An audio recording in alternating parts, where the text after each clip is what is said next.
kepada Pak Ustaz dari Royani MPDI. Saya persilahkan Pak Ustaz. Tafadhol.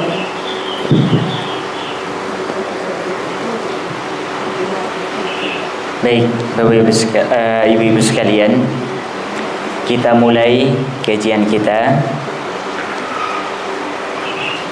Assalamualaikum warahmatullahi wabarakatuh.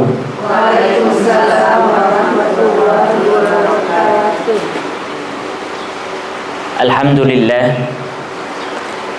Alhamdulillahilladzi bi ni'matihi tatimmus shalihat.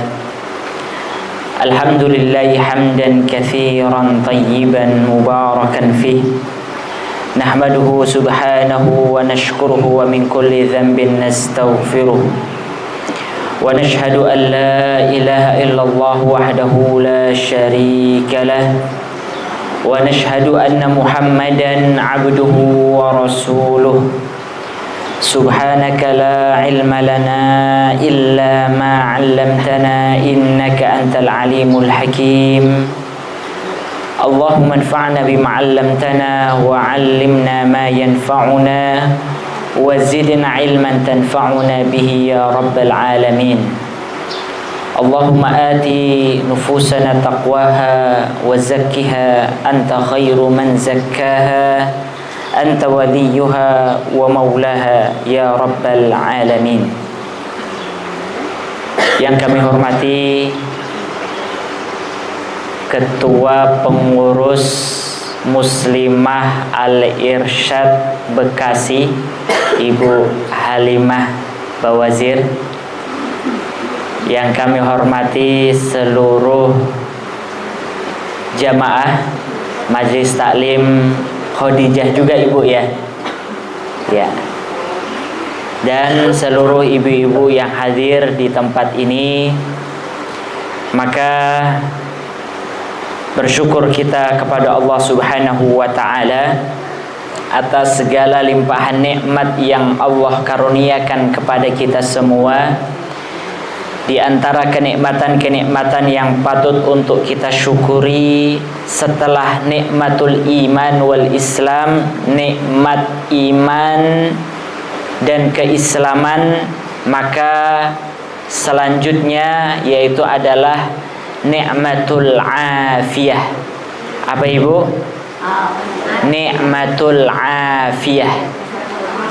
Iya, sehat wal afiyah.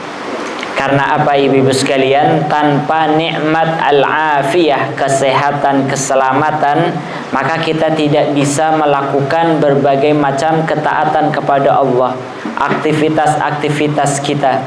Maka jangan lupa di setiap hari kita senantiasa memohon al-afiyah kepada Allah Subhanahu wa ta'ala.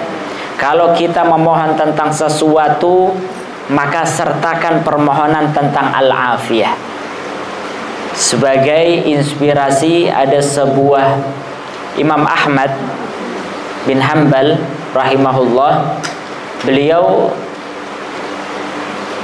sangat ingin ya saat beliau masih muda, saat ingin menghafal Al-Quran. Namun kapan beliau baru bisa menghafal Al-Quran Ibu? Ketika beliau di penjara, ya karena mungkin kondisi saat itu. Dan saat di penjara beliau menyampaikan, dahulu saya saat memohon kepada Allah bisa menghafal Al-Quran, lupa untuk memohon al-afiyah, keselamatan. Sehingga saya diizinkan oleh Allah untuk menghafal Al-Quran, namun dalam kondisi di penjara. Artinya ibu-ibu sekalian, ada juga orang yang memohon harta yang banyak, namun lupa untuk memohon al-afiyah. Sehingga apa? Ya, yang terjadi adalah dia mendapatkan harta, ya, namun setelah mendapatkan ganti rugi karena salah seorang anaknya meninggal, Ya, ini menunjukkan ibu-ibu sekalian bahwa memohon al-afiyah sekali lagi sangat penting dalam kehidupan kita. Baik, ibu-ibu sekalian, sebelum kita lanjut memulai kajian ini, maka sebagaimana pepatah mengatakan, tak kenal maka ta'aruf, Ibu. Iya. Tak kenal maka ta'aruf. Ya, kenalan gitu, Bu, ya. Iya. Karena saya baru alhamdulillah bisa bersilaturahmi di rumah ini, semoga kita doakan semoga rumah ini senantiasa diberkahi oleh Allah Subhanahu wa taala, keluarga Bu Halimah senantiasa mendapatkan keberkahan, kemudahan dalam setiap urusannya. Dan saya juga baru bisa bersilaturahmi kepada ibu-ibu sekalian, maka memperkenalkan diri, saya Zaid Royani. Aktivitas sehari-hari di mengajar di beberapa rumah Quran, kemudian kajian majelis taklim ataupun yang lainnya. Dan kalau Al-Irsyad ini, Bu Halimah, saya dengan pengurus Muslim Al-Irsyad Jakarta Timur rutin mengisi di rutan Pondok Bambu, ya, rutan Pondok Bambu. Jadi sama, ya. Oh, hari Rabu, baik. Nggak ketemu, saya hari Jumatnya, ya. Iya. Alhamdulillah. Nah, ketemunya di sini. Ya. Insyaallah dengan Muslimah Al-Irsyad nggak asing. Dan ibu-ibu sekalian, dalam kesempatan kali ini bersama-sama kita akan mengkaji satu tema yang cukup penting, di mana hal ini sering terjadi di masyarakat kita, tentang masalah pembagian waris. Ya, tentang masalah pembagian waris. Maka untuk memulai kajian ini, kita akan jelaskan terlebih dahulu, ibu-ibu sekalian, bagaimana Islam di dalam memandang harta itu. Ya, Islam di dalam memandang harta itu seperti apa? Ini yang harus kita fahami bersama-sama. Apakah Islam itu memandang harta itu sebagai sebuah hal yang negatif? Ya, maka tentunya tidak. Karena Islam, ibu-ibu sekalian, di dalam Al-Quran Allah menyebutkan harta itu dengan sebutan al-khair. Apa, Ibu? Al-khair. Apa arti al-khair, Ibu? Kebaikan. Sebagaimana yang Allah sebutkan dalam surat Al-Adiyat ayat 8. Wa innahu lihubbil khairi lasyadid. Apa artinya, Ibu? Wa innahu lihubbil khairi lasyadid. Sesungguhnya manusia itu, sifat dasar manusia itu lihubbil khairi, sangat mencintai al-khair. Apa al-khair? Iya, kebaikan. Namun maknanya di dalam ayat ini yaitu adalah harta. La syadid, sangatlah mencintai. Di dalam ayat ini Allah menyebutkan bahwa harta itu dengan kata al-khair, yang artinya secara bahasa yaitu adalah kebaikan. Maka pertanyaannya, kenapa? Dan ini Allah sebutkan dalam beberapa ayat yang lainnya. Nanti di dalam surat Al-Baqarah 180 ketika menyebutkan tentang masalah warisan dan wasiat, maka in taraka khairanil wasiyatu lil walidaini wal aqrabina bil ma'ruf. Maka Allah juga menyebutkan kata khair di sini yang artinya adalah harta. Maka apa penjelasan para ulama kenapa Allah menyebut harta itu dengan istilah al-khair? Maka para ulama menjelaskan penyebutan harta dengan istilah al-khair untuk menjelaskan bahwasannya harta ini pada dasarnya Allah jadikan sebagai bekal manusia untuk berbuat kebaikan. Jadi penyebutan harta dalam Al-Quran dengan kata al-khair, tujuannya adalah Allah ingin jadikan harta itu sebagai bekal kita untuk mendapatkan kebaikan dunia dan akhirat. Ketika kita memiliki harta, seorang muslim memiliki harta, maka dia bisa mendapatkan kebaikan-kebaikan di dunia. Dengan harta itu dia bisa sholat, dengan harta dia bisa berzakat, dengan harta dia bisa haji, umrah, dan melakukan ketaatan-ketaatan yang lainnya. Sehingga dia mendapatkan kebaikan-kebaikan di dunia. Dengan harta dia bisa menafkahi keluarganya. Dengan harta dia bisa membantu orang yang kesusahan. Sehingga dia mendapatkan kebaikan dari harta yang dia miliki. Kalau di dunia saja dia bisa mendapatkan kebaikan dari hartanya, apalagi nanti di akhirat. Dia mendapatkan balasan yang berlipat-lipat dari amalan-amalan harta yang pernah dahulu dia lakukan di dunia. Balasan di akhirat dia dapatkan berkali-kali lipat. Itu tujuannya ibu-ibu sekalian. Selain itu juga, ya, makna yang kedua yang dijelaskan oleh para ulama, mengapa Allah menyebut harta dalam Al-Quran dengan sebutan al-khair? Karena al-khair ini lawan kata khair apa ibu dalam bahasa Arab? Lawan kata kebaikan, ya. Iya, keburukan. Bahasa Arabnya apa? So. Lainnya. Ini kan ibu-ibu ini orang Arab semua ini. Iya. Baik. Yaitu syarrun. Ya, pernah mendengar istilah syarrun ibu ya? Ya. Min syarril waswasil khannas. Ya, selain itu juga su misalnya. Lawan kata khair yaitu adalah syarr. Ini untuk menunjukkan, ya, syarrun, untuk menunjukkan bahwasannya kalau harta itu tidak dipergunakan dengan baik untuk kebaikan, pasti akan digunakan untuk keburukan. Ya. Harta itu ibu-ibu sekalian, kalau kita tidak pergunakan untuk kebaikan, pasti akan, ya, kita gunakan untuk keburukan. Dan harta yang asalnya itu adalah, ya, asalnya itu adalah sebagai jembatan kebaikan, jika didapatkan dengan cara-cara yang tidak baik, maka akan bisa menjerumuskan seseorang untuk melakukan keburukan-keburukan. Ya. Baik, itu adalah alasan Allah menyebut harta itu dengan al-khair.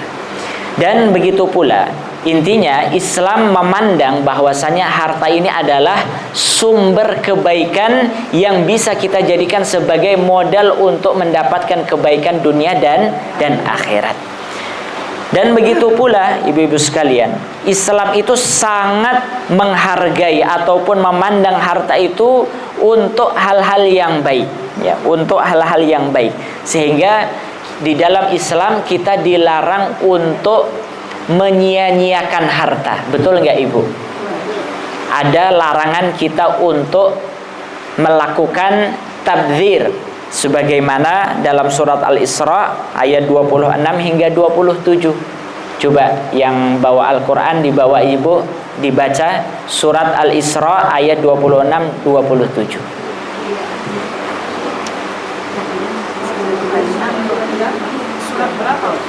Ya. Ya, Al-Isra ayat 26-27.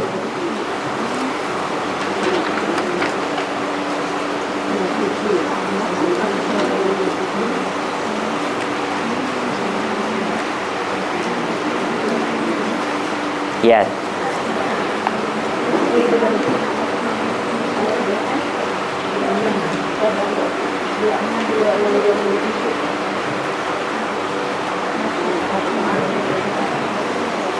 Bismillah.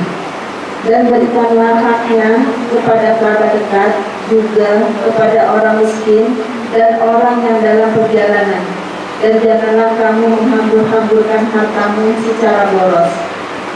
Sesungguhnya orang-orang yang pemboros itu adalah saudara setan, dan setan itu sangat ingkar kepada Tuhannya. Ya. Baik. Di dalam ayat tersebut Allah menyebutkan wala tubadzir tabdzira. Innal mubadzirina kanu ikhwanas syayatin. Allah melarang kita untuk melakukan tindakan tabdzir. Karena sesungguhnya perbuatan ini adalah ya merupakan perbuatannya syaitan ya. Dan orang yang melakukan tabdzir adalah akan menjadi temannya syaitan ya. Dan di dalam ayat yang lainnya Allah juga menyebutkan surat Al-An'am ayat 141 wala tusrifu innahu la yuhibbul musrifin. Dan janganlah kalian bersikap boros ataupun bersikap israf. Ya, israf itu artinya adalah boros. Karena sesungguhnya Allah tidak menyukai orang-orang yang boros. Apa perbedaan? Ibu pernah mendengar istilah mubadzir dengan israf nggak Ibu? Ya. Kalau mubadzir sudah sering ya. Kalau dalam Al-Quran ada dua istilah tentang masalah membuang-buang harta.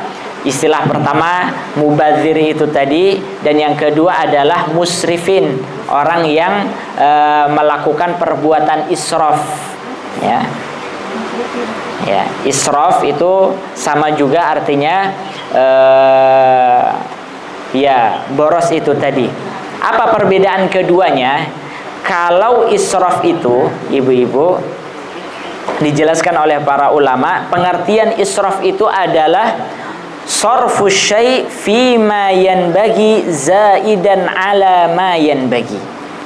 Jadi perbuatan israf itu adalah menggunakan sesuatu yang dibutuhkan ya. Melakukan sesuatu yang dibutuhkan melebihi kebutuhannya ya. Contohnya kita makan berlebih-lebihan, maka itu perbuatan israf. Perbuatan israf.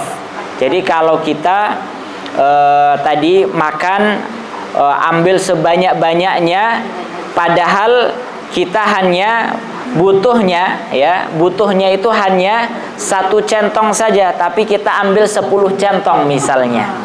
Itu namanya israf ya. Mempergunakan sesuatu yang dia butuhkan melebihi kebutuhannya ya. Itu namanya apa Ibu? Israf ya. Sedangkan tabdzir itu adalah sarfu syai' fi ma la yanbaghi. Menggunakan ataupun menggunakan harta untuk sesuatu yang tidak dibutuhkan. Itu namanya tabdzir. Tabdzir ataupun mubadzir.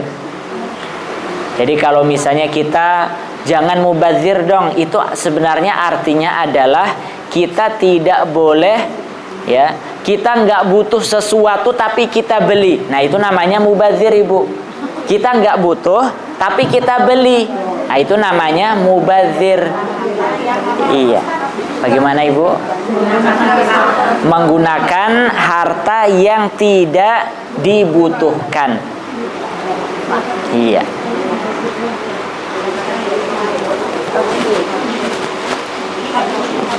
Kalau tadi kita makan itu kita butuh, tapi kalau berlebih-lebihan maka jatuhnya adalah disebut dengan israf. Tapi kalau mubadzir itu kita tidak butuh tapi kita ambil, kita beli, namanya mubadzir. Iya. Baik. Nah, ini kedua-duanya ini kalau kita tarik dalam masalah harta, kenapa Allah membuat larangan untuk melakukan sikap tabdzir dan sikap israf? Karena untuk menghormati harta. Harta dalam Islam itu pada dasarnya sebagaimana yang sudah kita sebutkan sebagai modal untuk kita melakukan kebaikan. Maka kita tidak boleh melakukan sikap tabdzir dan israf itu tadi, membelanjakan harta kita secara berlebih-lebihan, ya, ataupun membelanjakan harta yang untuk hal yang tidak benar. Ini namanya mubadzir juga, Ibu, ya. Mengeluarkan harta kita untuk sesuatu yang tidak benar, itu namanya tabdzir ataupun mubadzir, ya. Orang sering kebalik. Kalau tadi istilah antara israf dengan tabdzir itu, kalau jangan mubadzir dong, itu sebenarnya untuk istilah israf itu tadi. Baik, ibu-ibu sekalian yang semoga dimuliakan Allah. Jadi kedua poin inilah yang menjelaskan bahwasannya Islam sangat menghormati dan menghargai keberadaan harta. Maka siapa yang bisa menjaga harta untuk digunakan dengan sebaik-baiknya, yaitu adalah seorang muslim. Ya, seorang muslim harus bisa menghormati harta, nikmat harta yang Allah berikan kepada kita, maka kita harus menjaga dengan sebaik-baiknya. Ibu-ibu sekalian yang semoga dimuliakan Allah, berkaitan dengan masalah waris, ya, masalah waris, maka ada beberapa, sebenarnya pembahasan waris ini cukup banyak, ya, cukup banyak. Namun kita ambilkan poin-poin penting terlebih dahulu untuk memberikan pencerahan kepada kita semua sehingga kita faham, ya, kita faham tentang masalah waris ini. Jadi poin pertama ataupun pembahasan pertama yang ingin kita sampaikan, ibu-ibu sekalian, untuk harta peninggalan, ya, untuk harta peninggalan ataupun apa sebab berpindahnya harta orang tua kepada anaknya. Karena kan umumnya warisan itu dari orang tua kepada anak-anaknya, itu umumnya. Meskipun tidak harus seperti itu, bisa jadi anak yang meninggal kemudian warisan dari harta anak diberikan kepada orang tuanya, itu juga bisa. Namun secara umum kita ingin jelaskan bahwasannya apa sih sebab perpindahan harta orang tua kepada anak, ya, apa penyebab perpindahan harta orang tua kepada anak. Maka sebab yang pertama, ibu-ibu sekalian, perpindahan harta orang tua kepada anak, sebab yang pertama adalah karena sebab nafkah, ya, karena sebab nafkah, itu yang pertama. Orang tua itu wajib untuk menafkahi anak-anaknya sampai betul-betul mereka lepas ataupun mampu untuk mencari harta sendiri ataupun mandiri. Para ulama menjelaskan kalau kewajiban sampai kapan seorang orang tua berkewajiban untuk menafkahi anaknya. Kalau wanita sampai dia menikah, ya, artinya ketika anak wanitanya menikah, maka kewajiban untuk menafkahi anak wanitanya adalah jatuh kepada suaminya. Sedangkan laki-laki hingga dia bisa bekerja, ya, hingga dia bisa bekerja. Maka selama keduanya belum tercapai, maka kewajiban orang tua adalah untuk memberikan nafkah kepada anak-anaknya. Hal ini sebagaimana yang Allah sebutkan dalam surat At-Talaq ayat 6. Ya. Surat At-Talaq ayat 6. Saya bacakan, fa in aradha'na lakum fa'atuhunna ujurahun. Ini potongan ayatnya Ibu ya. Nanti silahkan dibuka. Allah menyebutkan fa in aradha'na lakum fa'atuhunna ujurahun. Jika istri kalian yang sudah ditalak, ini nanti akan saya jelaskan. Jika istri kalian yang sudah ditalak, seorang suami telah mentalak istrinya, kemudian masih dalam kondisi menyusui anaknya, ya, maka berikanlah upah untuk istri yang telah ditalak itu tadi. Contohnya seperti ini, Bu. Kalau suami ada seorang suami yang mentalak istrinya saat hamil, boleh nggak Ibu? Boleh. Boleh. Mentalak istri saat hamil itu hukumnya boleh. Yang nggak boleh itu mentalak istri saat haid, itu yang nggak boleh. Ketika istri ditalak suaminya saat hamil, maka masa iddahnya kapan? Ketika istrinya tersebut telah melahirkan anaknya. Jadi kalau anaknya telah lahir, maka masa iddahnya telah selesai. Baik, sehingga mereka sudah tidak memiliki hubungan suami istri dan suami tidak lagi punya kewajiban untuk menafkahi istrinya. Namun bagaimana terhadap nafkah anaknya? Tetap sampai kapanpun, ya, sampai batasan yang telah kami sebutkan tadi. Jadi dalam Al-Quran, seorang istri yang menyusui anaknya, sebenarnya untuk memberikan susu kepada anaknya itu bukan kewajiban istri, Bu, tapi kewajiban suami. Ya, jadi kalau misalnya kasusnya tadi, seorang istri sudah ditalak, kemudian masih dalam kondisi memberikan ASI kepada anaknya, maka seorang suami itu tadi karena berkewajiban untuk menafkahi anaknya, maka dia wajib untuk membayar jasa menyusui anaknya tersebut.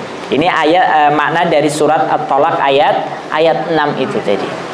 Itu untuk menunjukkan bahwasannya tanggung jawab nafkah seorang orang tua, terutama bapak, sampai dalam masalah memberikan ASI, ya, sampai dalam masalah memberikan ASI.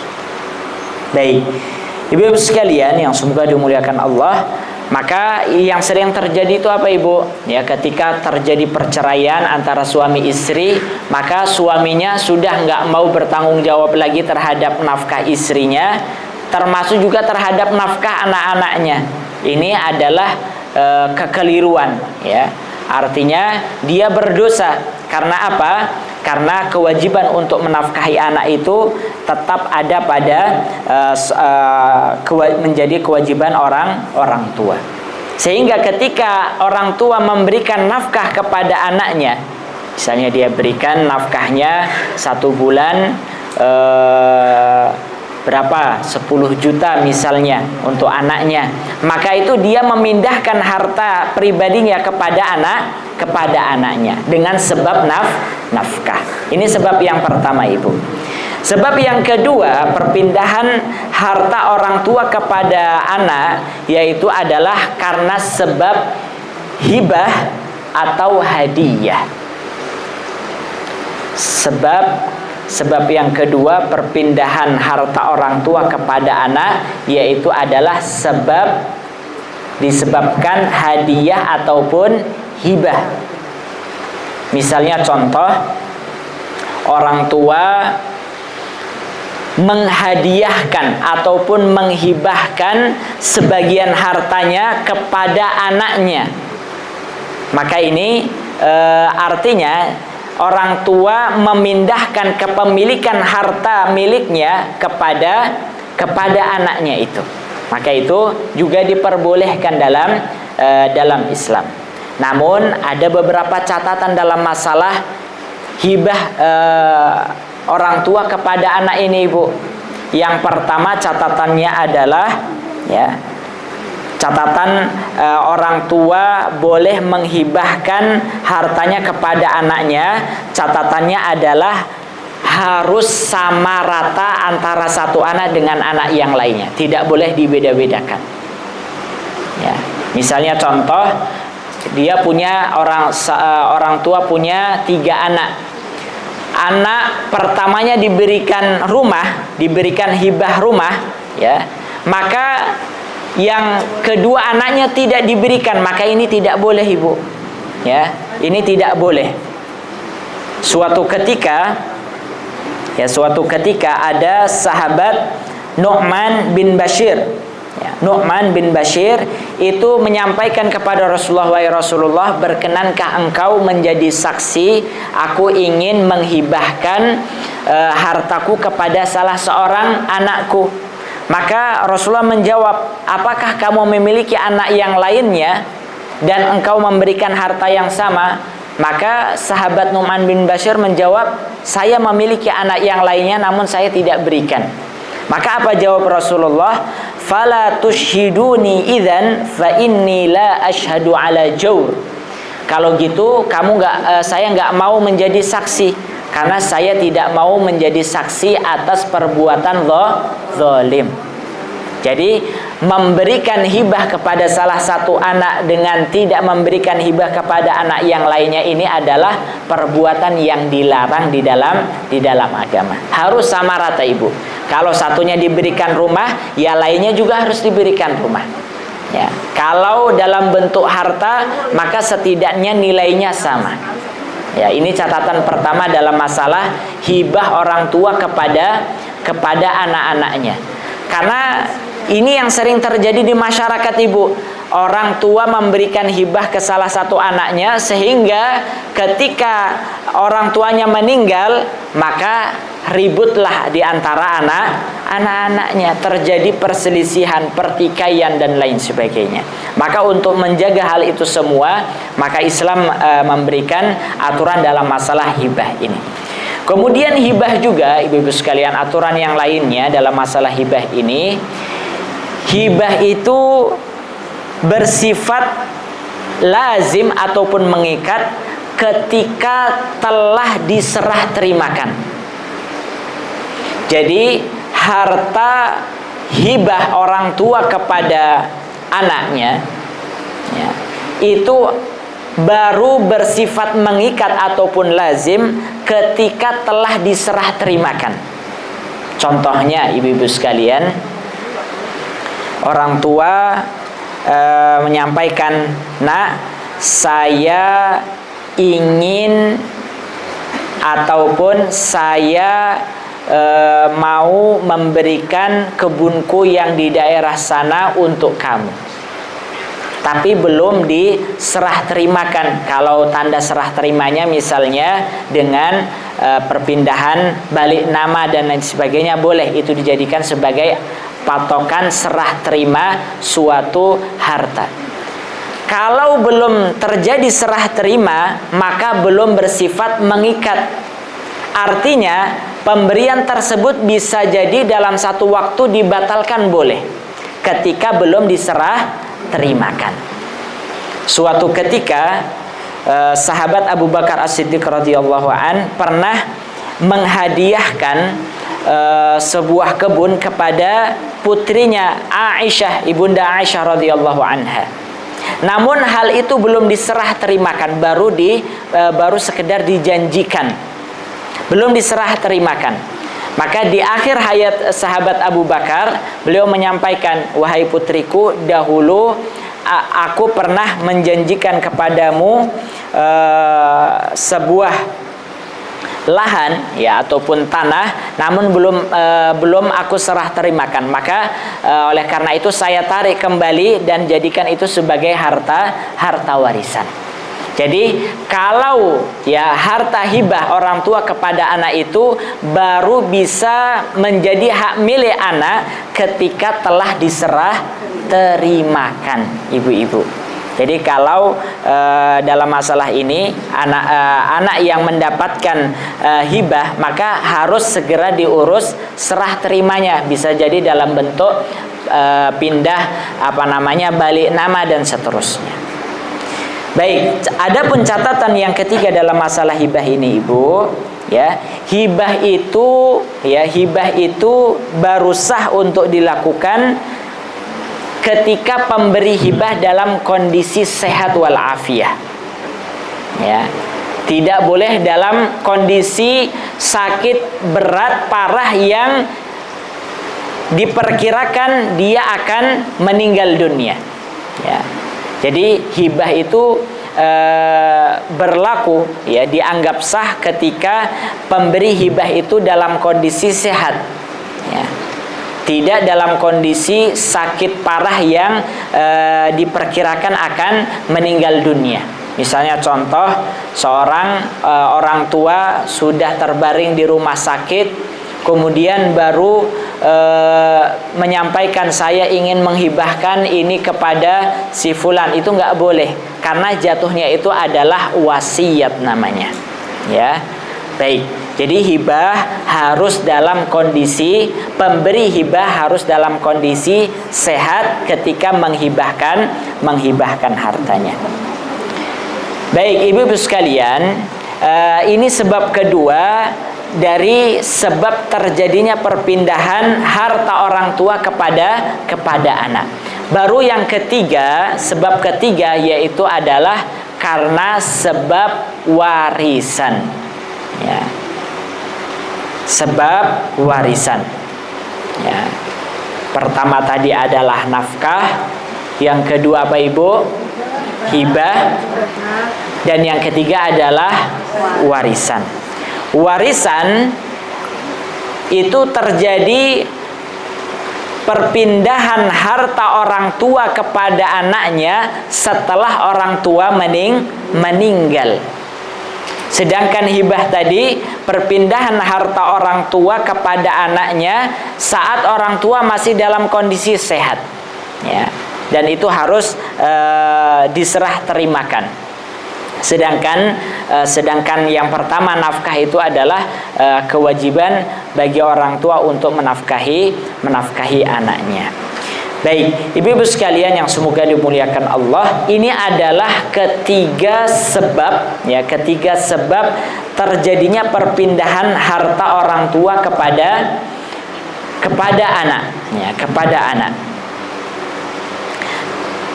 Baik, ibu-ibu sekalian, termasuk juga dalam masalah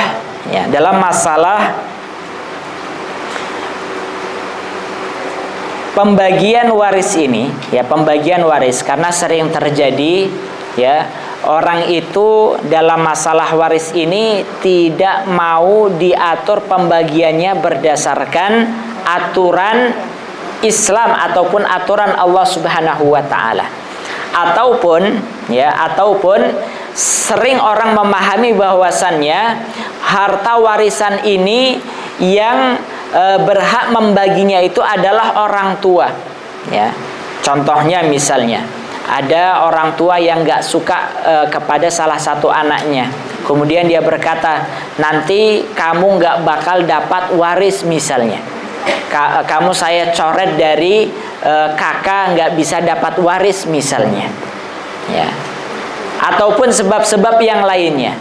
Maka ingin kita sampaikan ibu-ibu sekalian bahwa, ya, ada tiga jenis harta yang pembagiannya langsung diatur oleh Allah.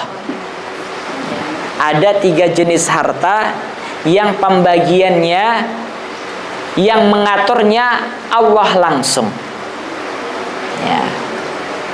Sehingga manusia tidak memiliki hak untuk membagi ketiga harta tersebut. Apa ketiga jenis harta tersebut, Ibu? Yang pertama adalah harta ghanimah. Harta ghanimah, apa harta ghanimah itu, Ibu? Rampasan perang. Nah, ini sepertinya ibu-ibu ini veteran perang juga. Ya, pernah dapat harta ghanimah. Baik. Harta ghanimah ataupun rampasan perang, ya. Ini ketika kaum muslimin mendapatkan harta ghanimah, maka harta tersebut wajib untuk dibagi. Nah, siapa yang membagi harta ghanimah untuk siapa dan lain sebagainya? Yang membaginya langsung Allah Subhanahu wa ta'ala. Sebagaimana yang Allah sebutkan dalam surat Al-Anfal ayat 41. Ya.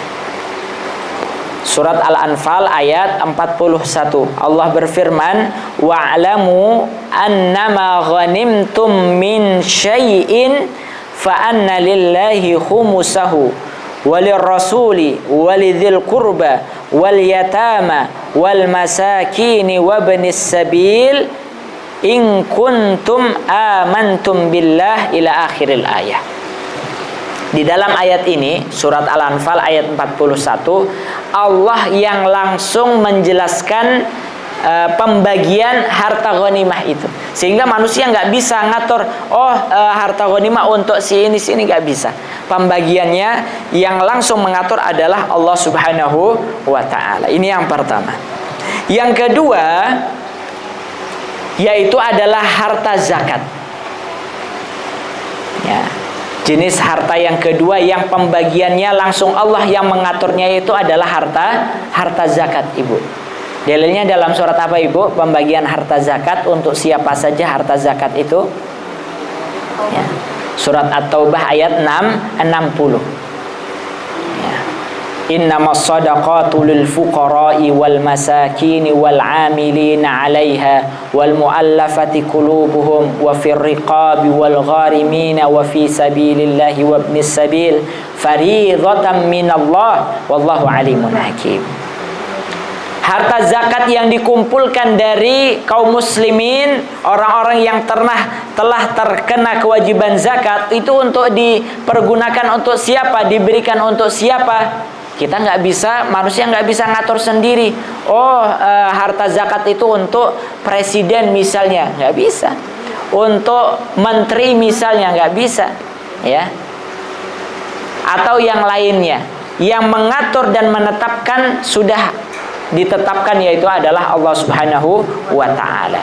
Ya, harta zakat itu adalah diatur untuk orang fakir miskin, amil zakat, mu'allaf, kemudian wafir riqab, ya, orang yang sedang budak yang sedang membebaskan dirinya, ya, kemudian orang yang terlilit hutang, ya, kemudian fi sabilillah, orang yang berjihad di jalan Allah, ibnu sabil, orang yang kehabisan ongkos dalam perjalanannya, dan seterusnya.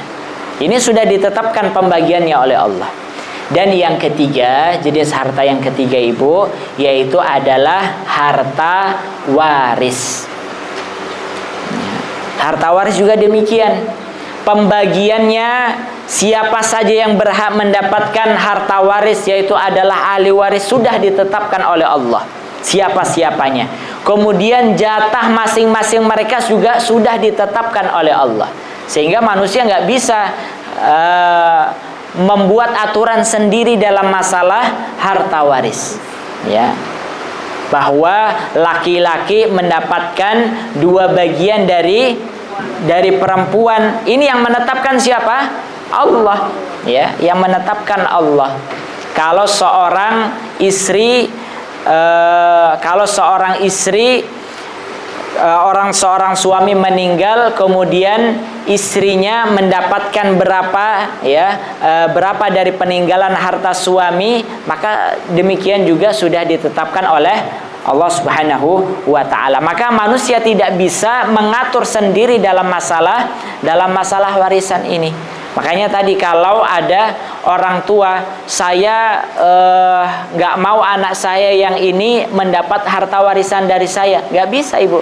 Itu tidak berlaku, bagaimanapun tidak berlaku. Karena apa? Yang membagi harta warisan itu bukan manusia tapi Allah. Ya.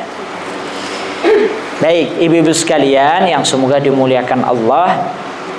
Ini yang perlu juga untuk kita fahamkan, ya, untuk kita fahamkan dalam masalah harta warisan.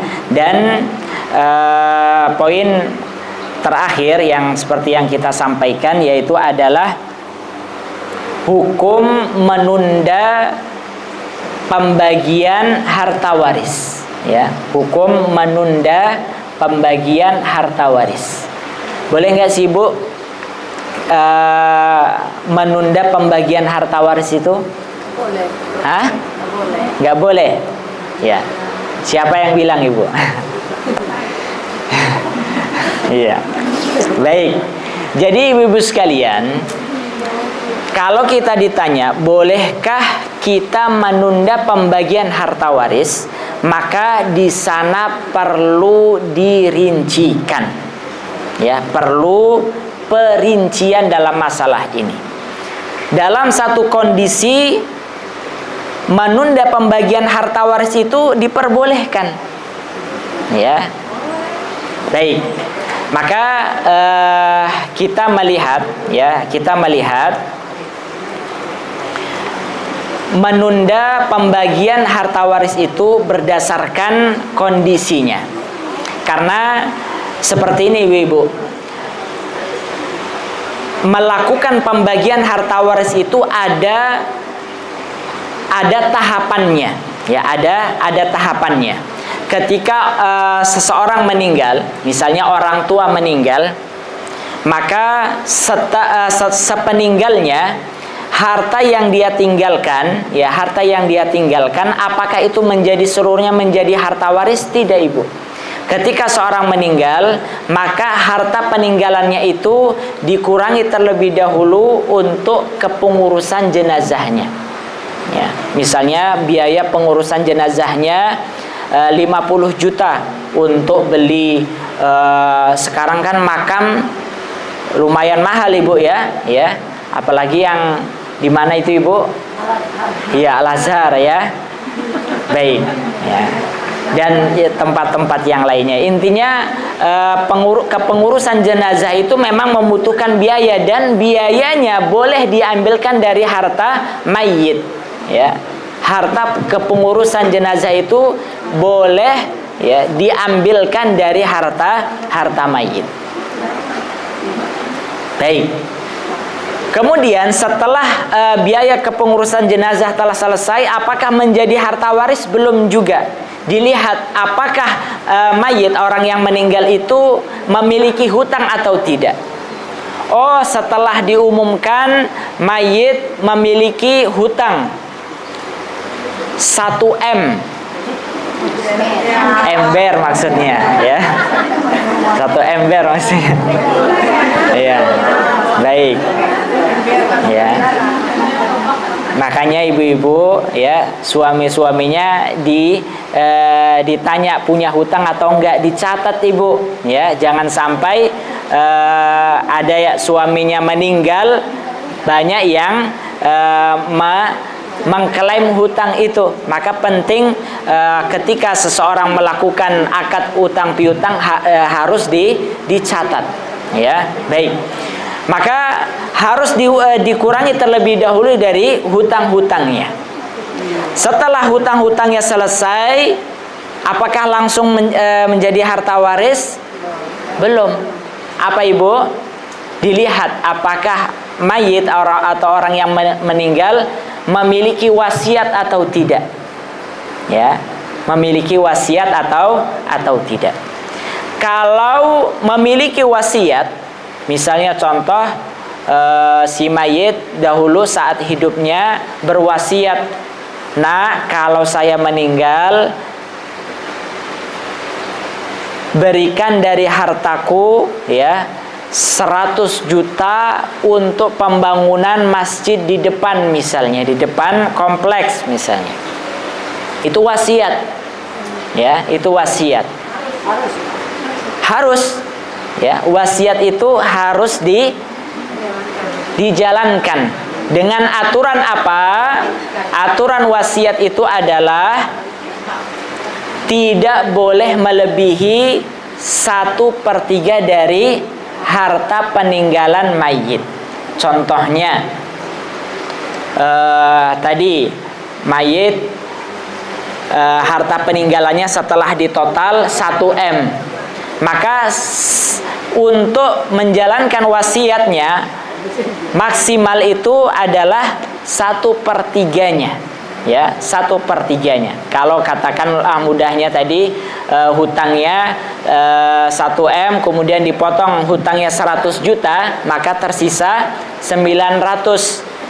Nah, kemudian tadi si mayit pernah berwasiat, berikan harta saya 500 juta untuk pembangunan masjid di depan. Itu artinya melebihi 1/3 dari hartanya. Maka bagaimana Ibu? Seharusnya kan 300, ya, maksimal dia memberikan wasiatnya itu. Ya, maka caranya bagaimana? Caranya adalah 300-nya yang menjadi kewajiban ahli waris adalah memberikan 300 juta dari hartanya itu. Sisanya itu tidak wajib untuk ditunaikan. Yang wajib untuk ditunaikan hanya 1/3 dari hartanya saja. Seperti itu. Nah, ibu-ibu sekalian, baru setelah ketika wasiat telah diselesaikan, barulah sisanya itu menjadi harta waris. Nah, tahapan-tahapan ini kalau ditanya bolehkah menunda pembagian harta waris, maka dilihat berdasarkan tahapan-tahapan ini. Tahapan pertama tadi, bolehkah menunda pembagian harta waris ketika belum jelas total nominal hutang mayit. Ya, misalnya contoh orang meninggal, kemudian ahli warisnya masih berupaya mencari informasi siapa saja, berapa sih total hutang mayit ini. Ya, maka menunda pembagian harta waris sampai pastinya nominal hutang mayit itu diperbolehkan. Sebagaimana yang dilakukan oleh sahabat Abdullah bin Zubair. Abdullah bin Zubair itu mengumumkan selama 4 tahun musim haji, Bu. Setiap musim haji, sahabat Abdullah bin Zubair itu mengumumkan kepada orang-orang, wahai ma'syarul muslimin, bagi kalian bapakku telah meninggal, maka bagi kalian yang memiliki sangkutan hutang, maka segera sampaikan kepada saya sebagai anaknya. Karena khawatir beliau masih memiliki hutang. Selama 4 tahun beliau menahan pembagian warisnya. Boleh nggak ini? Boleh, Ibu. Ketika sebabnya adalah menunggu kepastian nilai hutang mayit. Baik, ini yang pertama, Ibu.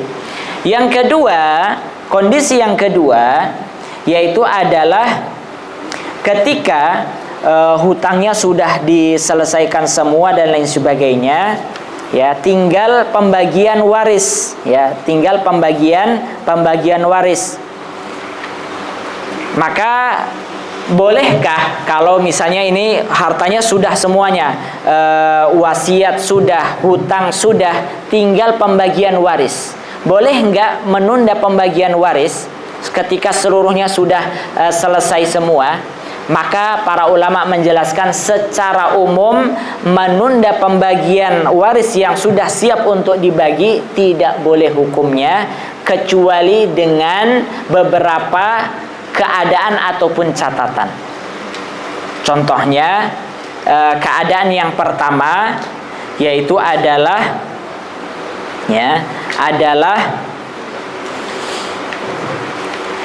kesepakatan ahli waris untuk menunda pembagian tersebut. Ya, kesepakatan ahli waris untuk menunda pembagian harta warisan. Contohnya misalnya ini sudah siap dibagi, tapi ahli waris sepakat semuanya. Ya, tidak ada yang tidak sepakat. Untuk sementara kita belum bagi harta warisan ini, sepakat semuanya, maka itu boleh. Ya, kalau ada yang tidak sepakat, maka ya harus dibicarakan. Contohnya, seorang bapak meninggal, kemudian hanya menyisakan satu rumah, itu untuk tempat tinggal istrinya juga. Maka seluruh ahli waris sepakat bahwa anak-anaknya terutama, bahwa rumah ini belum kita bagi ya sampai nanti misalnya ibu meninggal. Itu boleh.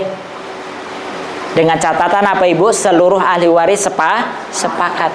Tapi kalau satu saja tidak sepakat, itu artinya boleh nggak boleh, karena dia sedang meminta haknya. Karena misalnya bisa jadi salah satu anaknya butuh terhadap harta warisan tersebut, boleh hukumnya. Dia meminta haknya, tinggal dicarikan solusinya. Misalnya solusinya adalah dibagi tetap, ya dibagi, dia mendapat berapa ya, baru bagiannya itu ada yang menggantinya, ada yang bayarin misalnya, boleh. Itu sebagai solusi. Itu catatan pertama. Catatan yang kedua, salah satu ahli warisnya itu bolehkah menunda pembagian? Ya, boleh ketika salah satu ahli warisnya ada yang belum jelas keberadaannya, apakah masih hidup ataukah telah meninggal. Contohnya, ini harta peninggalan almarhum bapaknya sudah siap dibagi, tapi ada salah satu anak kandungnya yang hilang entah kemana. Tidak diketahui apakah dia masih hidup ataukah telah meninggal. Harta warisan ini belum bisa dibagi kecuali menunggu kepastian salah satu anaknya ini. Karena kalau dia masih hidup maka dia mendapatkan bagian warisan, namun jika meninggal, dia sudah meninggal, maka dia tidak mendapatkan bagian warisan. Ya, iya. Iya. Jadi pembagian harta waris boleh ditunda ketika salah satu ahli warisnya tidak diketahui keberadaannya masih hidup ataukah telah meninggal. Ya, maka boleh menunda pembagiannya sampai betul-betul dia dipastikan dia telah meninggal, maka baru bisa dilakukan pembagian harta waris. Baik, ibu-ibu sekalian yang semoga dimuliakan Allah, demikian ya. Kalau kita membahas tentang bolehkah menunda pembagian harta waris, maka itu harus dirincikan sesuai dengan keadaannya, ya, sesuai dengan keadaannya. Baik, ibu-ibu sekalian yang semoga dimuliakan Allah, demikian yang dapat kami sampaikan. Saya tadi belum tanya, biasanya kita selesai jam berapa atau sudah bisa tanya jawab, ya, sampai jam 11. Ya, baik, demikian ibu-ibu sekalian yang dapat kami sampaikan. Selanjutnya, jika ibu-ibu ada yang ingin ditanyakan, maka kami persilahkan. Wallahu a'lam.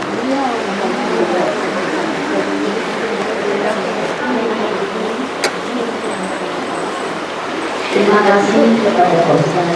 Silakan ibu-ibu yang mau tanya. Langsung dijawab nanti Ustaz. Apa? Langsung dijawab aja biar saya. Tapi nanti ibu yang ngatur siapa yang bertanya.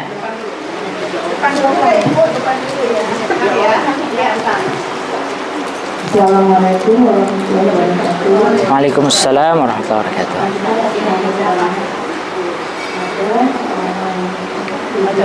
Agak keras ibu. Iya.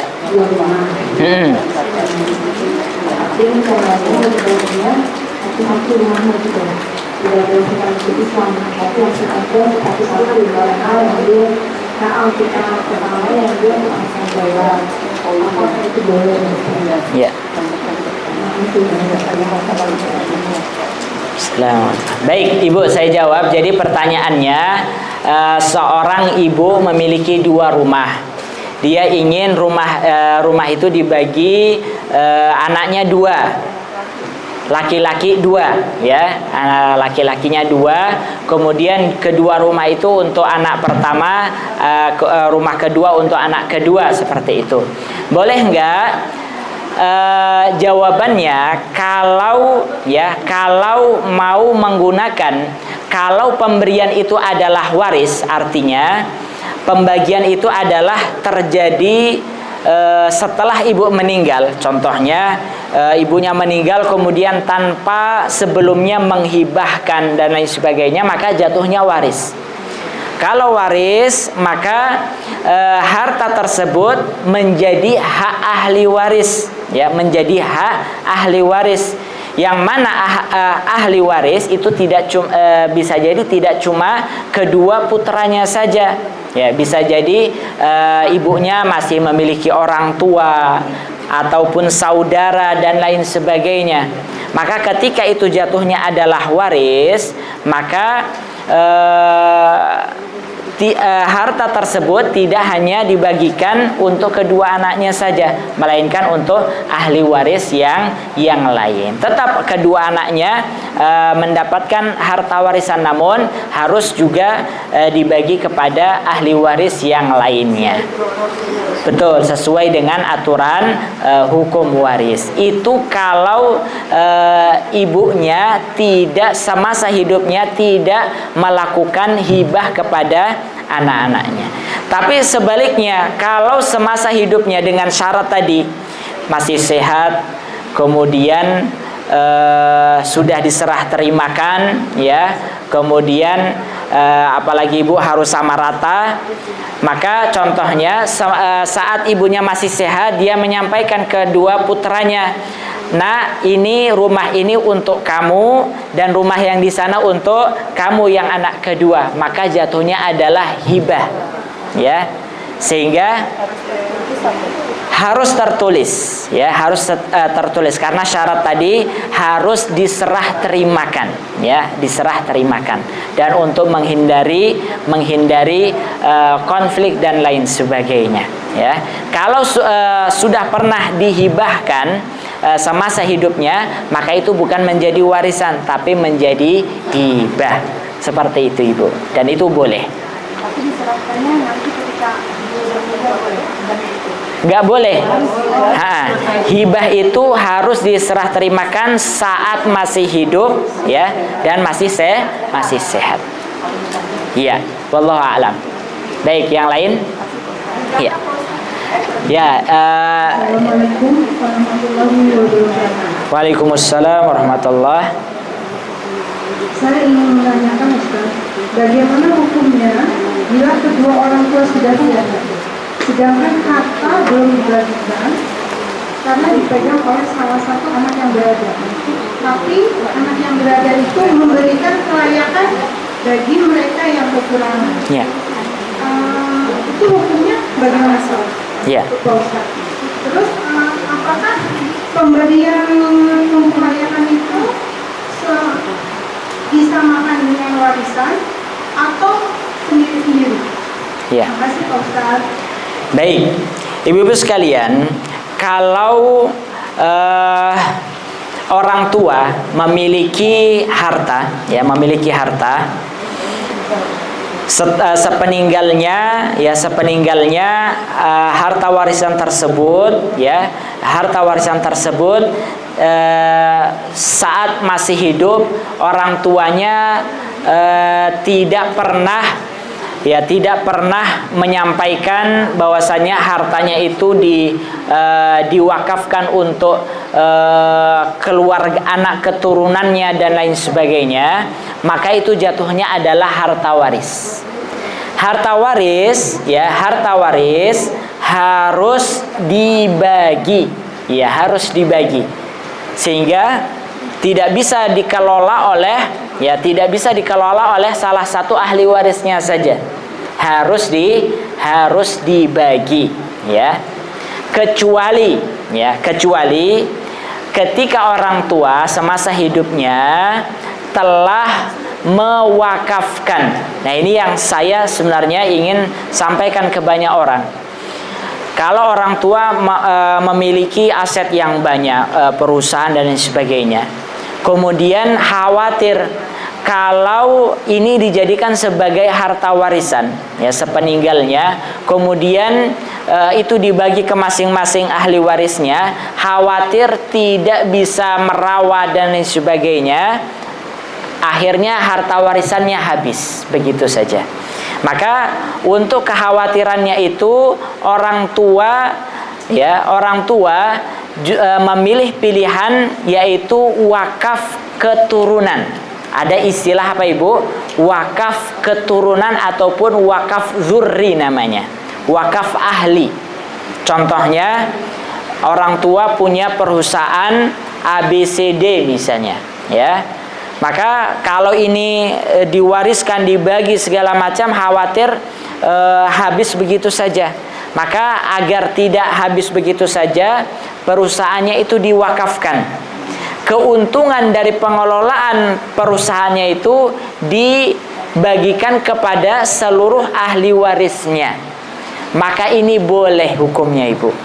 Ya, kalau tadi yang misalnya orang tua mewakafkan, saya wakafkan perusahaan saya ini tidak boleh dijual, tidak boleh dibagikan dan lain sebagainya. Yang menjadi pengelola wakaf ini adalah si A misalnya, yang dinilai layak untuk mengelola, itu hukumnya boleh Ibu. Ya, ketika orang tua telah mewakafkan. Tapi kalau tidak mewakafkan, maka jatuhnya adalah waris, dan waris wajib untuk dibagikan. Kecuali tadi kalau ada kesepakatan ahli warisnya sepakat ini kita harta warisan itu tidak kita bagi, namun kita kelola bersama. Sehingga secara kepemilikan bersama, ya, kepemilikan bersama, misalnya contoh itu memang harta waris, ya, misalnya perusahaan A itu adalah harta warisan peninggalan orang tuanya.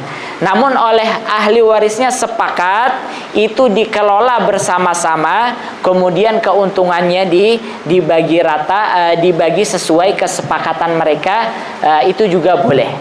Seperti itu Ibu. Wallahu a'lam. Baik, selanjutnya silahkan.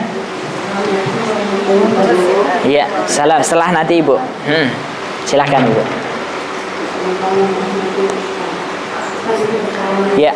Bagaimana kebagian arisan untuk keluarga ini cuma punya anak satu, sementara ini tidak punya saudara lagi dan garis keturunan. Apakah kebagian keluar dari keluarga ini? Ya. Ya.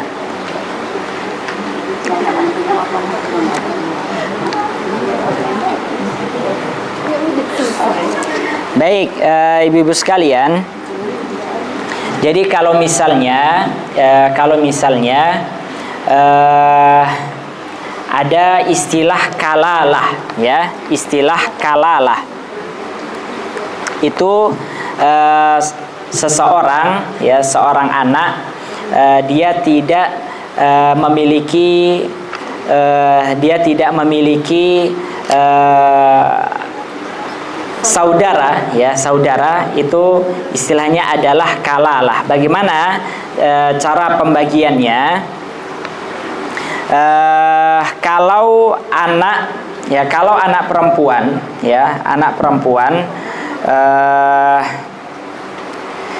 maka dia tidak ada saudara laki-laki, ya, saudara laki-laki, maka dia mendapatkan jatah warisannya itu adalah asobah, ya, asobah. Nanti kalau masuk kepada pembagian itu nanti lain pembahasan, karena kalau kita sudah masuk ke perhitungan warisan itu memang harus lebih detail Ibu, ya. Harus lebih detail siapa saja ahli warisnya dan seterusnya. Seperti itu. Intinya kalau dia adalah ya anak tunggal, maka dia mendapatkan asobah, ya, dia mendapatkan asobah ataupun sisa dari harta peninggalan waris itu, ya, harta peninggalan waris itu, ya. Demikian. Ada juga kalau kalalah itu adalah setengah dari harta waris, ya, setengah dari harta waris. Seperti itu Ibu, wallahu a'lam. Baik. Ibu dulu, ya, silahkan. Assalamualaikum warahmatullahi wabarakatuh, Ustaz. Ya. Baik. Ini bertanya, Ustaz. Saya mau bertanya yang karena sebab hadiah atau hibah orang tua masih ada ya, Ustaz. Itu orang tua punya anak 7, sedangkan hibah rumahnya itu diserahin sama anak yang bungsu. Sudah dibikin sertifikat rumah gitu, Ustaz. Itu hukumnya gimana ya, Ustaz, untuk orang tua seperti itu? Terima kasih. Baik, orang tua punya rumah, ya. Orang tua punya rumah, kemudian diperjelas Ibu, anaknya 7, kemudian oh ya, itu nggak boleh Ibu, ya. Kita sudah jelaskan tadi, menghibahkan harta hanya ke salah satu anak, maka ini tidak boleh, ya. Maka ini tidak boleh, dan termasuk perbuatan zalim. Karena apa? Tidak adil, ya, tidak adil.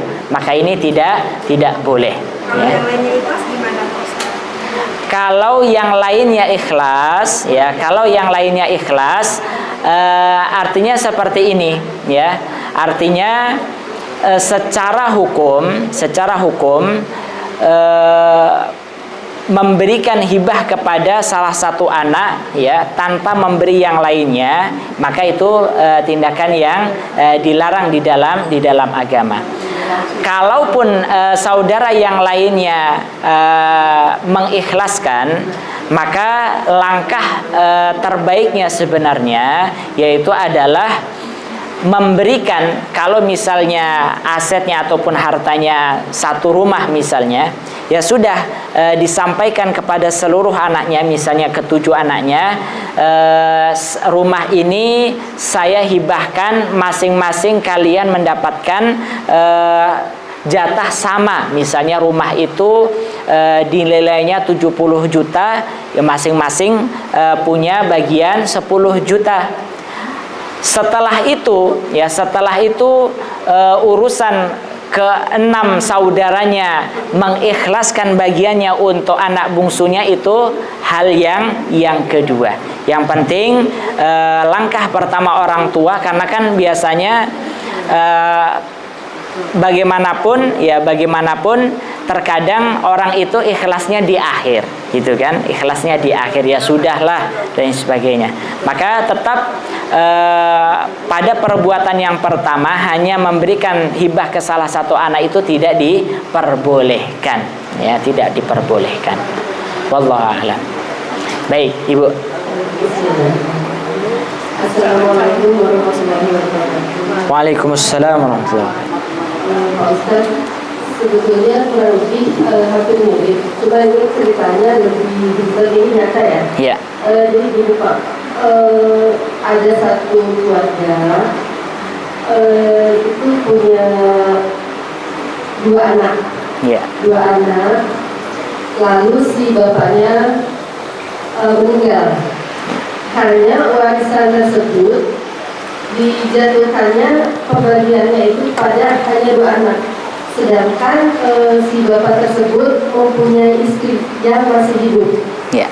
Karena waktu zaman dulu lah ya, sudah lama gitu, rumah tersebut ada dibayar oleh si bapak dari neneknya tersebut.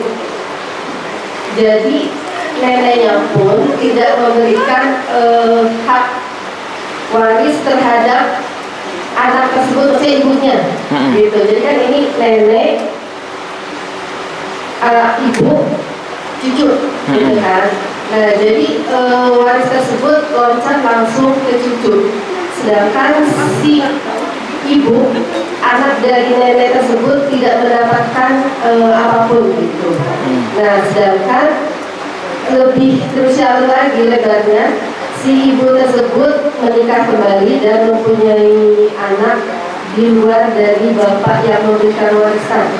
Hanya kalau anak-anak yang lain mungkin sudah terima karena memang warisan tersebut bukan didapat dari bapaknya, melainkan dari kedua anak tersebut yang lebih dahulu gitu. Nah, maksud pertanyaan saya, apakah si ibu tersebut sebagai anak dari nenek dan sebagai istri dari bapak kedua anak tersebut, apakah masih mendapatkan hak waris? Itu aja Pak Ustaz. Terima kasih. Assalamualaikum warahmatullahi wabarakatuh. Salam. Baik. Iya. Latar belakangnya. Iya. Ini diambil dari kisah nyata masalahnya itu. Iya. Jadi harus rinci. Iya. Itu ya Pak Ustaz. Iya. Baik, ibu-ibu sekalian, jadi kita sederhanakan. Kalau orang tua, misalnya ibu, kemudian dia punya anak perempuan, ya, ibunya meninggal, kemudian anak perempuannya ini yang seharusnya dia adalah ahli waris, namun tidak diberikan harta warisnya, langsung diberikan ke anak dari ibu tersebut. Dengan berbagai alasan yang ada, ya, kalau saat syaratnya adalah, ya, ibu itu berhak mendapatkan harta waris adalah dia, ya, dia masih hidup ketika ibunya telah meninggal, ya. Kalau misalnya anak perempuannya meninggal terlebih dahulu, baru setelah itu disusul oleh ibunya, maka meskipun dia sudah memiliki cucu, tetap dia tidak mendapatkan jatah waris. Jadi syarat bagi ahli waris mendapatkan jatah waris adalah dia masih hidup ketika yang mewariskan itu meninggal. Seperti itu. Jadi kalau kondisinya adalah ibunya meninggal, kemudian ada harta warisan, dia masih hidup, kemudian tidak diberikan, yaitu bentuk perbuatan zalim. Siapa yang menahan hak warisnya itu, harta warisnya, itulah yang mendapatkan dosa kezaliman. Bisa jadi saudara yang lain, atau bisa jadi yang lainnya, ya. Intinya menahan hak orang lain, hak harta waris orang lain, itu adalah tindak kezaliman. Demikian juga dari suami ke istrinya.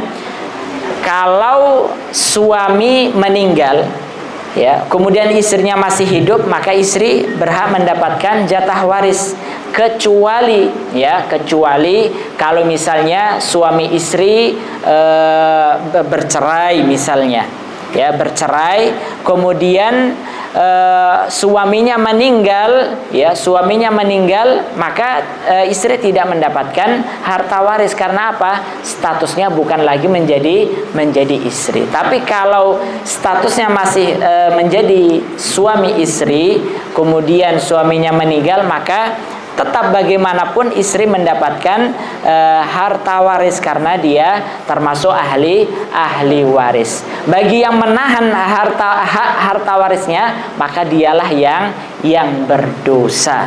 Seperti itu. Demikian Ibu, wallahu a'lam. Baik. Ibu masih ada waktu, silakan. Ya. Assalamualaikum warahmatullahi wabarakatuh. Waalaikumsalam warahmatullahi wabarakatuh. Ini tidak ditanyakan ya Ustaz. Ya. Kalau ini Ustaz, suami istri ini bercerai, mereka punya harta yang cukup banyak. Ya. Tapi harta itu sewaktu bercerai tidak dibagi gitu, belum sempat dibagi gitu. Lantas si suami ini menikah lagi. Nah, ketika menikah lagi, si suami ini meninggal, nah yang istri yang kedua ini mendapatkan harta waris dari yang belum dibagi itu tidak, Ustaz? Oke, terima kasih, Ustaz. Ya. Baik. Jadi ada seorang suami bercerai dengan istrinya. Setelah bercerai, ini sebenarnya pertanyaan, harta yang tidak dibagi itu hartanya siapa? Harta suami. Yang bekerja di situ suami. Suami saja. Iya, baik. Jadi ketika telah terjadi perceraian antara suami istri, maka sudah terputus hubungan, ya. Ketika suami sudah memberikan, ada istilahnya uang mut'ah, ya, yaitu uang dana yang untuk diberikan, ya, kepada istri yang telah ditalak dan sebagainya. Ketika semuanya telah selesai, maka dan yang bekerja adalah suami, ya, maka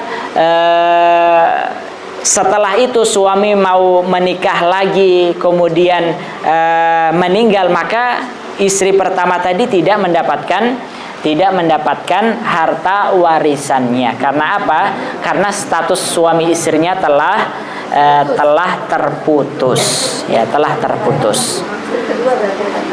Yang mendapat adalah istri kedua, ya, istri kedua. Ya, kalau itu sebenarnya tinggal dibicarakan, Ibu. Ini berbeda dengan hukum. Kalau hukum yang dipakai itu adalah hukum kompilasi hukum Islam. Kalau kompilasi hukum Islam yang di negara kita itu ada aturan harta gono gini, ya. Harta gono gini itu sebenarnya Islam bertentangan dengan hukum Islam. Karena apa? Dalam Islam itu harta suami, ya harta suami, harta istri ya harta istri. Sedangkan dalam kompilasi hukum Islam, harta yang didapatkan oleh suami istri, ya, semasa pernikahan mereka, maka itu menjadi harta bersama ataupun harta gonogini. Maka ketika terjadi perceraian harus dibagi dua seperti itu. Iya, walaupun istrinya nggak ikut kerja. Seperti itu. Itu kalau kita mengambil hukum kompilasi hukum Islam. Namun kalau kita mengambil hukum Islam, ya sebenarnya istri pertamanya tadi tidak mendapatkan warisan. Maka sebagai solusi apa? Ya, sebagai solusi kalau misalnya tadi suaminya menceraikan, kemudian ingin menikah lagi, maka ada baiknya suami misalnya memberikan hadiah kepada mantan istrinya itu, misalnya tempat tinggalnya dan lain sebagainya. Ataupun suami karena kebaikannya, saya mulai dari nol bersamanya, ya, tapi karena ketidakcocokan, ya sudah, saya menghibahkan sebagian harta saya untuk mantan istri saya. Maka itu adalah tindakan yang lebih baik ataupun lebih bijak, seperti itu. Wallahu a'lam, Ibu. Baik. Pak Ustaz, saya bertanya. Iya. Bertanya dulu, Pak Ustaz. Baik. Pak Ustaz, misalkan ayah punya anak, terus punya cucu, yang meninggal itu ayah dulu, apakah cucu ini dapat warisan dari kakeknya? Atau sebaliknya, kalau misalkan laki-laki, atau sebaliknya, misalkan kakeknya udah meninggal, tapi bapaknya masih hidup, nah cucunya ini masih hidup juga, cuman kebetulan pas waktu itu kakeknya dulu yang meninggal, bapaknya juga si cucu ini masih kecil, bapaknya juga meninggal, ada tinggal cucunya doang, tapi meninggal kakeknya duluan, bukan bapaknya duluan. Apakah itu yang mendapat warisan atau yang pertama juga tadi mendapat warisan? Ya, baik. Jadi ada ada bapak, ada cucu ibu, ya. Pertama kakeknya meninggal, tapi harta warisannya belum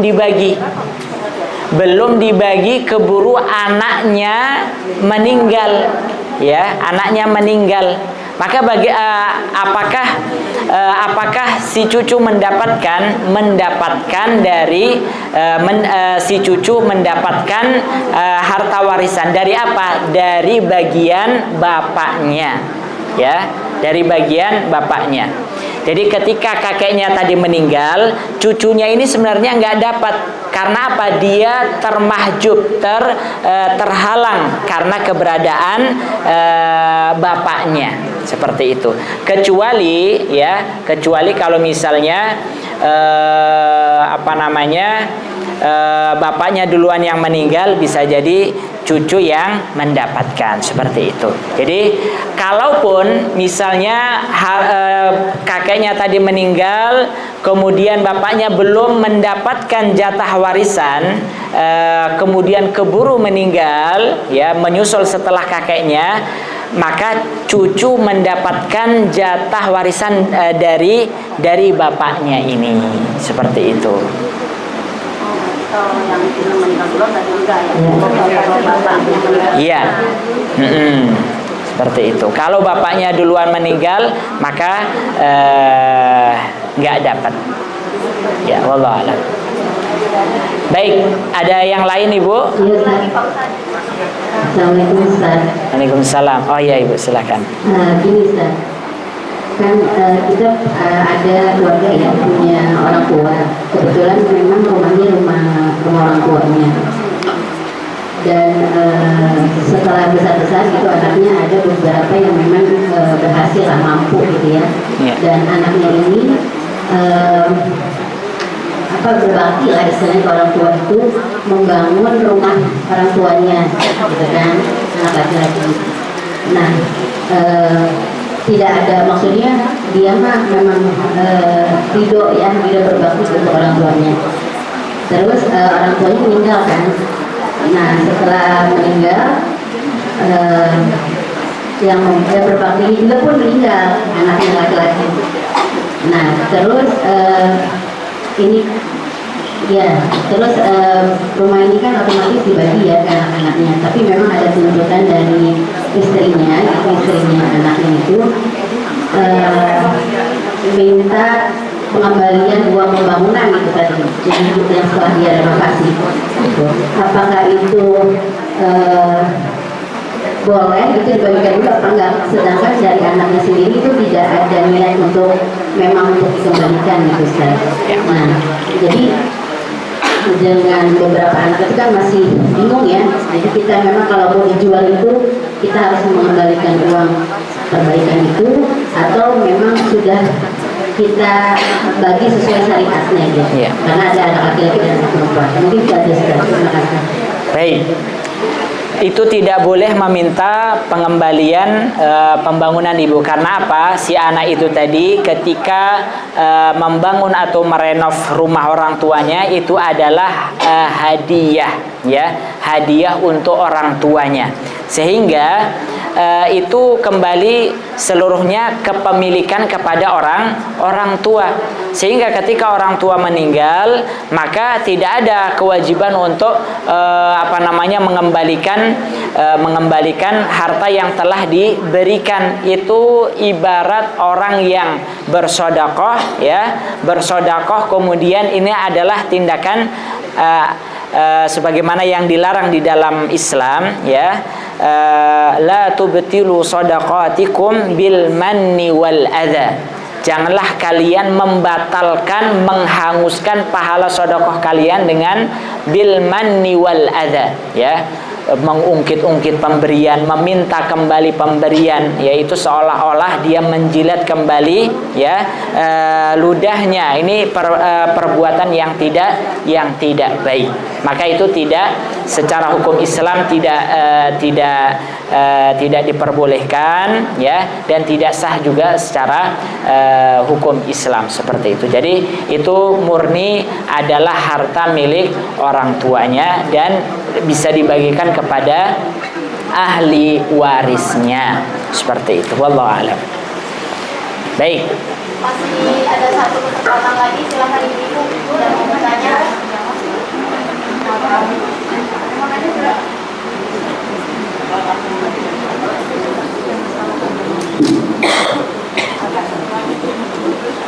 Assalamualaikum warahmatullahi wabarakatuh. Assalamualaikum.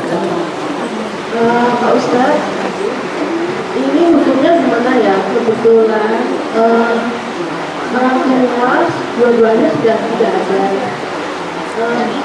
Empat orang anaknya ini kebetulan sudah semua. Nah, ada peninggalan rumah orang tua yang kita tidak istilahnya untuk rumah konsumen aja. Ya. Jadi kita tidak pernah membicarakan untuk jual sebagai warisan. Iya. Nah itu bagaimana Pak Ustadz? Kan orang bilang kalau warisan harus disegerakan. Kita tidak ingin menjualnya Pak Ustadz. Iya. Itu bagaimana Pak Ustadz? Kita berpikirnya siapa saja boleh menggunakan rumah itu, tapi ada yang bilang nanti bahayanya anak cucu kalau kita putra-putranya sudah tidak ada, anak cucu yang akan hidup melanjutkan. Iya. Jadi kita usah mohon penjelasannya. Terima kasih. Baik, ibu-ibu sekalian, yang pertama, kalau misalnya ahli waris sepakat untuk tidak menjual ataupun tidak membagi dan tidak menjual harta warisan, maka itu diperbolehkan, ya, itu diperbolehkan. Dengan syarat semua ahli warisnya adalah sepakat. Kalau salah satu tidak sepakat, maka ini tidak bisa dijalankan. Maka sebagai solusinya apa, ibu-ibu? Sebagai solusinya adalah wakaf itu tadi, ya. Sebagai solusinya adalah wakaf. Maka ketika orang tua telah mewakafkan, ya, agar tidak tadi seperti yang disampaikan, agar bisa jadi nanti anak cucunya yang akan menjualnya, maka sebagai solusinya adalah wakaf dzurri itu tadi, wakaf keturunan. Orang tua telah mewakafkan bahwasannya rumah ini adalah istilahnya rumah peninggalan itu apa, Ibu? Rumah pusaka, atau biasanya di daerah-daerah itu, Bu, ya. Tujuannya nanti biar keluarga besarnya kumpulnya di situ, ya, untuk rumah dan lain sebagainya. Maka boleh. Maka solusinya adalah wakaf dzurri, agar tidak dijual oleh ahli waris ke belakangnya. Bisa jadi generasi pertamanya sepakat, tapi generasi kedua ketiganya bisa jadi nggak sepakat. Ya, maka solusinya adalah wakaf dzurri, ya. Jadi orang tuanya tadi ataupun ahli waris generasi pertamanya tadi sepakat mewakafkan rumah tersebut, sehingga generasi setelahnya tidak bisa menjual ataupun memindah tangankan dan seterusnya. Seperti itu, Bu. Itu diperbolehkan. Wallahu a'lam. Dilegalkan 5 tahun saja. Betul. Ya. Ya, baik. Baik, ibu-ibu sekalian, demikian yang dapat kita kaji dalam kesempatan kali ini. Maka saya ingin menutup kajian ini dengan pesan kita dalam masalah warisan ini. Pertama, hal ini yang sering terjadi di masyarakat kita karena terjadinya sengketa di antara keluarga, ya, terlepasnya hubungan silaturahmi salah satunya karena ketidaktahuan dalam masalah waris. Maka kita wajib untuk memahami hal ini dan menjalankannya, ya, dan menjalankannya. Dan semoga kita semua bisa terhindar dari sikap-sikap ataupun tindakan-tindakan kezaliman yang disebabkan karena pembagian harta waris. Kita menzalimi orang lain karena menahan pembagian waris dan seterusnya. Semoga hal ini tidak terjadi pada diri kita. Karena apa? Perbuatan zalim ini sangat besar sekali dampaknya, ya. Salah satu dosa yang hukumannya akan disegerakan oleh Allah di dunia sebelum nanti Allah akan memberikan balasannya di akhirat, salah satunya adalah perbuatan zalim, ya. Salah satu bentuk kezaliman adalah menahan pembagian waris ataupun berbuat zalim dalam masalah waris. Demikian yang dapat kami sampaikan, ibu-ibu sekalian, dan kita akhiri majelis ini dengan doa bersama. Semoga Allah Subhanahu wa taala senantiasa memanjangkan umur kita dalam ketaatan, memberkahi dalam setiap urusan kita, dan menjadikan ilmu-ilmu yang telah kita dapatkan bermanfaat untuk dunia dan akhirat kita. Kita akhiri dengan membaca hamdalah dan doa kafaratul majlis. Alhamdulillahi rabbil alamin. Subhanakallahumma wa bihamdika asyhadu an la ilaha illa anta astaghfiruka wa atubu ilaik. Aqulu qawli hadza wa astaghfirullah li wa lakum. Wassalamualaikum warahmatullahi wabarakatuh.